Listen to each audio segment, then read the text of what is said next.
6 years ago, I did something that not many people have done. At the age of 26, I bought a house on my own in one of the most expensive real estate markets in the world on a low income.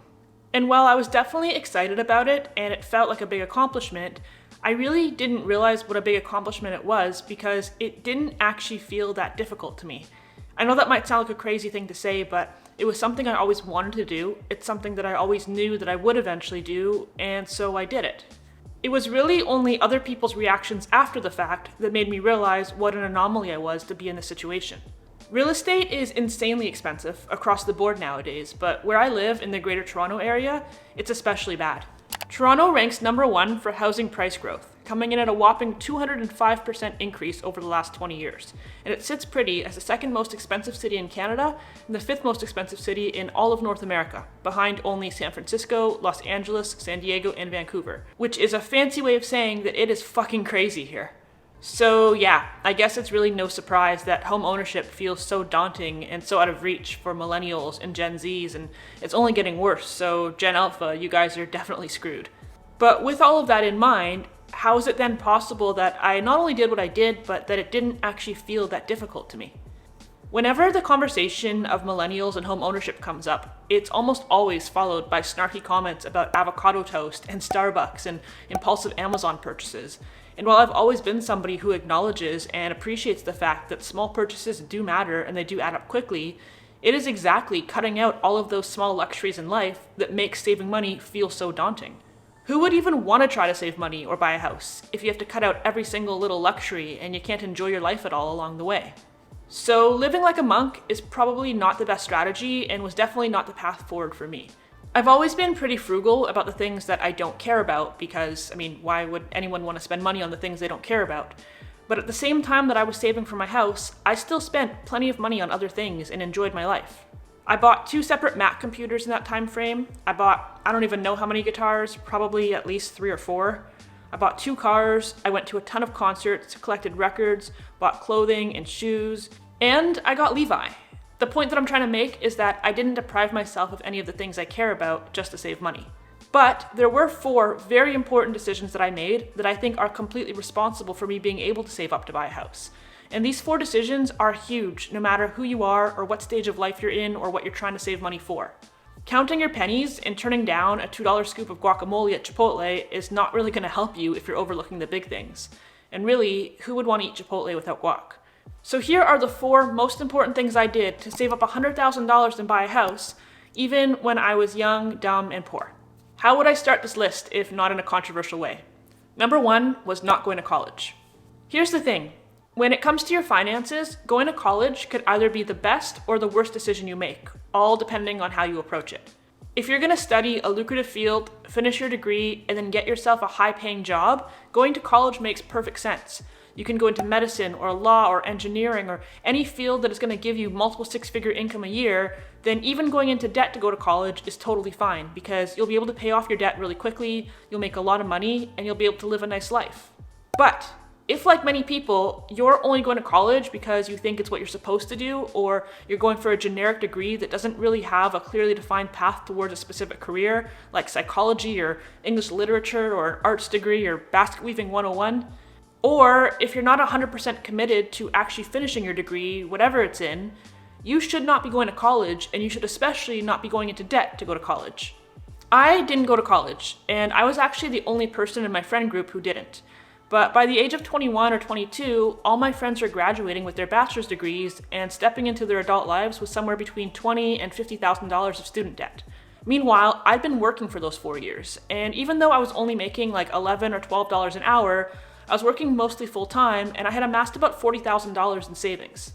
I thought that that put me about $40,000 ahead of my peers, but realizing that a lot of them had at least $30,000 of student debt, I was actually more like $70,000 ahead, which was crazy to think about because I didn't really see it that way. Now, some of those people, the ones who studied wisely and got good degrees, were able to pay off their student loans relatively quickly, land themselves some good jobs, and they were very quickly lapping me in the income department for sure. But most did not. Most graduated with all of this debt looming over them and no real idea of what to do next. Some landed jobs completely outside of the field that they studied that didn't require a degree at all, and now even though they're not using their degree, they're still having to pay it off. Others landed jobs in the field they studied that required their degree, but now, even 10 years later, are only making $50,000 or $60,000 a year, which doesn't go very far in this part of the world especially, and even more so when you have student debt you have to pay off. And others took out student loans, spent the money, and then dropped out to start working retail or waiting tables. And I'm not throwing shade at either of those jobs, but it is a huge waste of time and money to go to school if that's just what you're going to wind up doing in the long run. It set them back significantly compared to if they had just started working those jobs and saving money straight out of high school. Because I did, even though I wasn't earning a lot, I had a massive head start. Now, before we talk about the next thing I did that saved me a ton of money, let's talk about something easy that all of us can do to save money. And that's to spend less on the things we have to pay for, even if we don't really want to. Things like our insurance premiums. All too often, we wind up way overpaying for our insurance just because we think it's a huge hassle or that it's really complicated to find a better deal and switch providers. But today's sponsor, Insurify, makes it easier than ever. Insurify is a totally free to use platform that finds you the best rates possible and could even cut your rates in half in just a few minutes. All you have to do is click the link in the top of the description box below, answer a few questions about yourself and what type of insurance you need, and Insurify will show you how you can get the same coverage you already have, or possibly even better coverage for way less, saving you hundreds or even thousands of dollars a year. It's free, it's fast, and it can save you a ton of money. So what's the catch, right? There really isn't one. Insurify just makes insurance companies compete against each other and bid for your business so you get the best rates possible. So if you're ready to stop overpaying for your insurance, take 2 minutes and click the link below. It's free, literally free, $0. And thanks to Insurify for sponsoring this video. So starting off your adult life with $20,000 or $30,000 or $50,000 of student debt isn't great, right? Well, you know what's even worse? Starting off your adult life with $20,000 or $30,000 or $50,000 of car debt, or maybe both if you're really lucky. I got my first car when I was 19. It was a 2000 Acura EL, which is basically just a Honda Civic. It had 107,000 kilometers on it, and the first time that I slammed the trunk, the Acura badge fell off the back. It cost me $4,000, which I paid for in cash from my savings, and honestly, it was a great car. It was good on gas, it was cheap to insure, it was super reliable, it gave me no problems the entire time that I had it. I drove it for over 5 years until rust started to get the better of it. But by that time, I was 25 and could afford a slightly better car, and so I bought the pre-owned RAV4 that I still drive today. When I went to buy my RAV4, the salesman tried to talk me into financing a brand new car for $30,000, and I shut him down pretty hard. I told him that not only did I not need financing to buy a $30,000 car, but that I had absolutely no need to buy a $30,000 car. So I bought my pre-owned RAV4 for approximately half of that, and saved the other half to put towards my eventual house.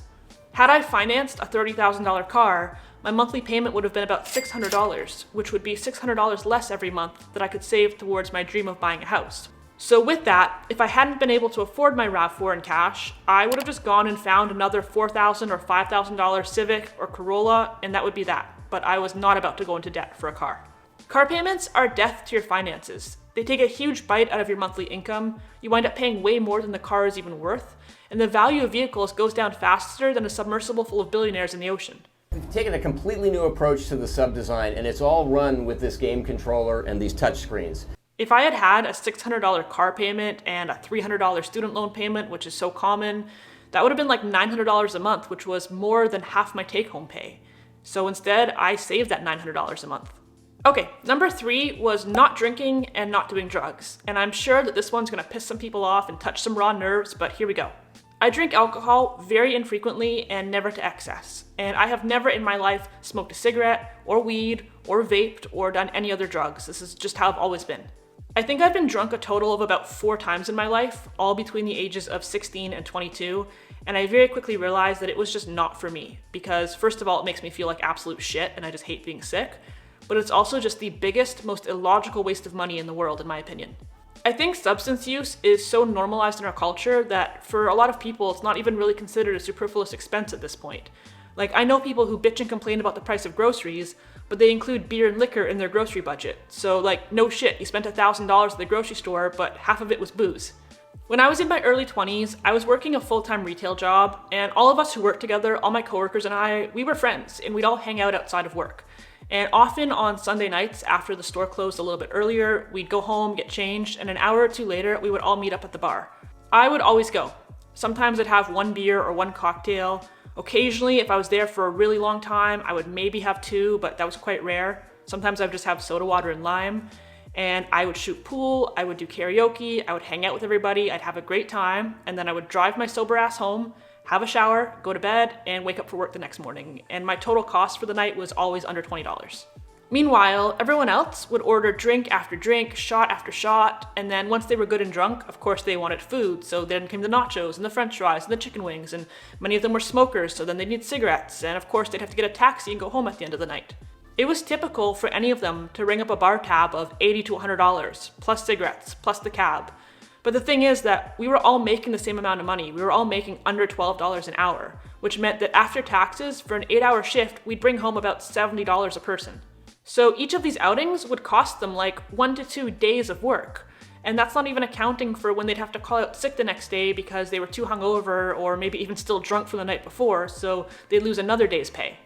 To me, this was crazy. Like, I was perfectly capable of going and having a great time, having fun, hanging out with everybody without making myself sick and especially without blowing my entire paycheck. So why would I want to do that?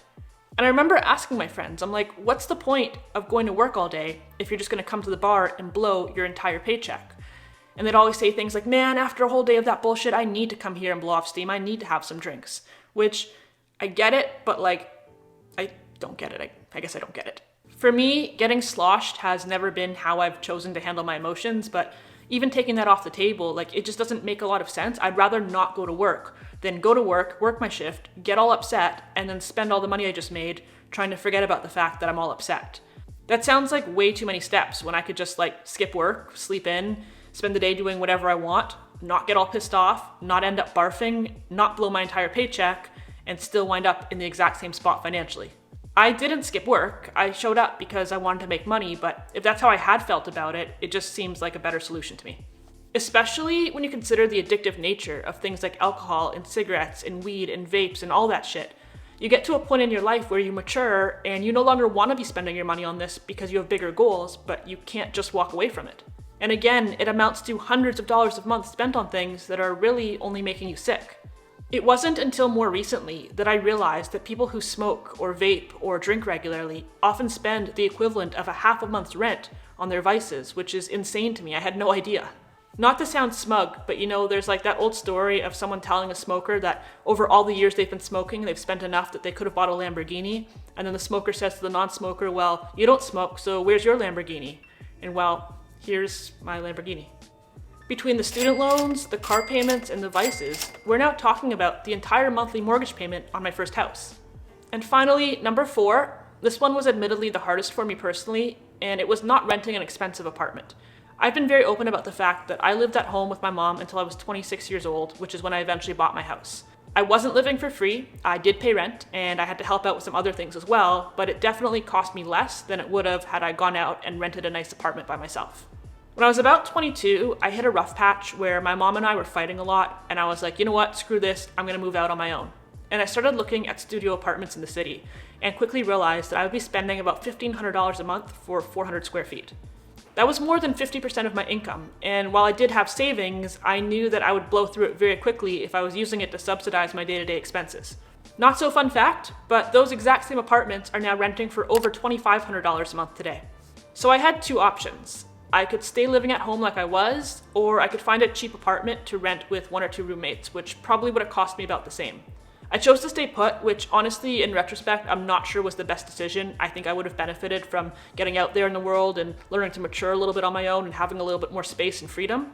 But I'm very glad that I didn't wind up spending $1,500 a month on a tiny apartment in my 20s because I'd probably still be stuck there today. When you're in your early 20s, that is the ideal time to live in unideal circumstances. That is the time to rent a shitty apartment and have a million roommates, or live with your parents if you have that option. I know not everybody does. But you don't want to still be living in those situations when you're in your 30s or your 40s. I think so many young people are so eager to get out there and have their own space. I know I sure was. But if you can get into one of those cheap living environments when you're young, living with a bunch of roommates, or hell, I know some people can live at home entirely for free, use that opportunity as the opportunity that it is. Leverage it and squirrel away as much money as you can during that time. For me personally, the fact that I was living at home actually motivated me to work harder because I didn't really want to be there. So I kept myself out of the house for as many hours as possible. I worked multiple jobs and multiple side hustles and basically spent all my waking hours just working and making money. If I wasn't sleeping, I was probably out working. In the short term, it kept me out of the house a lot, which was what I wanted at that time. But I also knew that in the long run, that if I wanted to get out permanently, that I would need to be able to work and make a lot of money and save a lot of money, and so it all worked out for me. I think a lot about the fact that even though there were absolutely certain opportunities and certain privileges that I had that I know not everybody has, there are a lot of people out there who have every privilege and every opportunity that I had, and many more, but just made different choices. I know that the conversation about home ownership, especially for young people, often reduces to an argument about economics versus personal accountability, with some people believing that the economy has made it impossible for people to get ahead, and other people believing that you are fully responsible for the situation you're in. I've always sat firmly in the middle because I think that both perspectives have merit, but I think that they're both equally correct and incorrect in certain ways.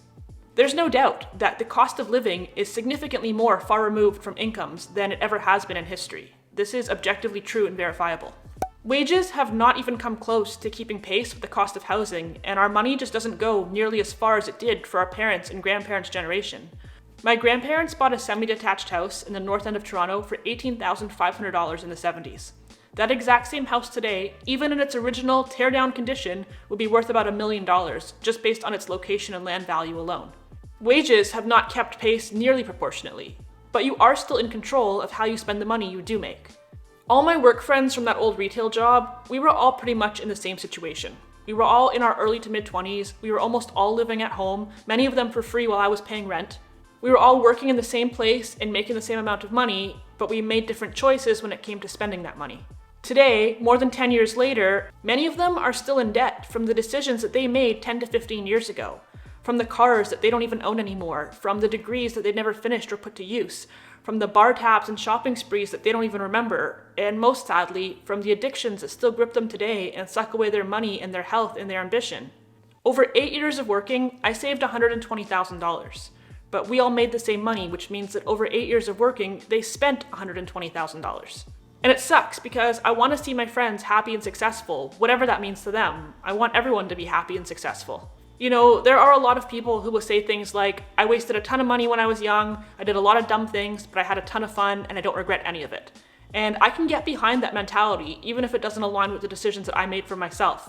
Money isn't everything, and neither is buying a house, and it's not even everybody's goal. There are plenty of people out there who would rather rent a cheap apartment and be able to travel and go out to eat all the time and have the freedom to do what they want without being tied down to a mortgage, and I can totally respect that.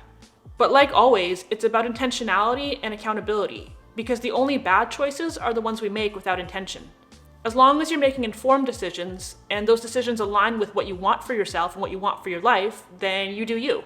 But just know that whatever you want for yourself, you can get it if you're focused. Some people will definitely have to overcome more barriers than others. Unfortunately, that's part of life.